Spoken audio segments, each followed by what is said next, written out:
I'm Jim Clark. Welcome to Cavs Corner. We're talking with Walsh women's basketball coach Maria Marchesano. Maria, we wind it down this week. 10-16, 6-14, but some very quality wins. One last week against a good program at Findlay. Yeah, that was definitely a good win for us. Talking to some of the other coaches, they asked how we did, and as soon as you say Findlay, it's automatically a good response because they know what kind of program Findlay is. And it was a hard-fought game all the way to the wire. 86-83. Definitely one of our better games played, especially at home. It was nice to have a good showing at home. And the home seniors, they played well with Barry and Galoop last Thursday. Yeah, they both came up really big for us, and that was awesome. It was senior night, and for them to be able to have big games and hit big shots for us, in their last home game, and even AJ had some good plays for us, and that was cool for that to happen like that. Then Saturday, Hillsdale, not 4 OTs this time, but I tell you, when Megan Fote sees us, she just lights up.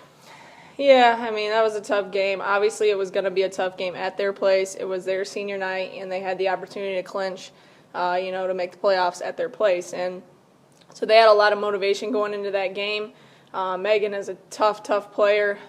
She does have big games against us, but I don't think we lost that game necessarily because of her. I think it was more a combination of us just not hitting shots when we needed to. Obviously, the rebound battle didn't help us, but it just wasn't our night, and they played well. Our number on the year has been 80. When we score 80, we win all except one time, the 4 overtime game.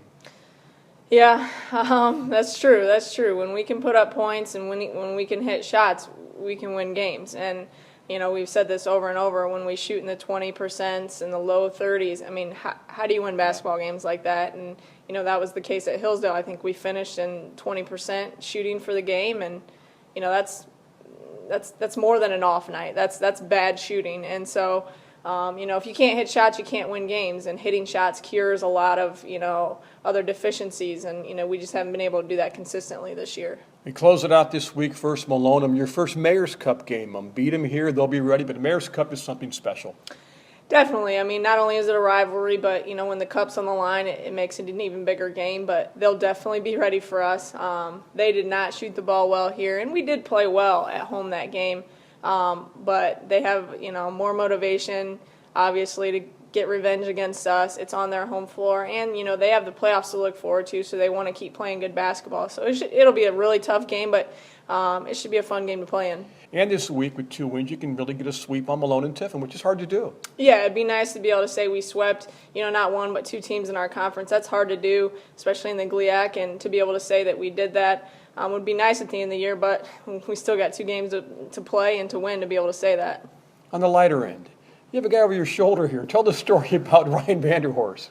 Ryan, one of the seniors on the men's team, he was carrying it up the stairs, and I kind of jokingly said, can I keep that? As a joke, and he was like, sure, keep it in your office. He actually didn't want to take it home because he had to carry it out in the cold into his car, and so he's like, yeah, take it up to your office for a couple weeks, and I said, sure. But funny thing is it scares everyone because you walk into the office and it's like, why is there a guy standing over your shoulder? But Ryan, he's a great guy. I love the men's team, and he's just one of them, and it's been funny having him in the office. It's been nice having 2 teams to get along well enough for each other, and these 2 teams pull for each other. Yeah, definitely. That's one of the nice things about these next 2 games is we obviously know that our men have a chance, maybe at a South Division title and obviously a good chance to make a run in the playoffs. So it'll be fun to get to pull for them, and anytime there's success in your program, you wanna pull for that team. But we spend so much time together, and there's such a good bunch of guys. It's been a really enjoyable year. Thanks. Good luck this week. Thanks, Jim. Mayor's Cup Thursdays at Malone. That is at 6 o'clock, and then Saturday at Tiffin at 1. Both games broadcast live on WNPQ 95.9 FM. I'm Jim Clark, and that's Cavs Corner.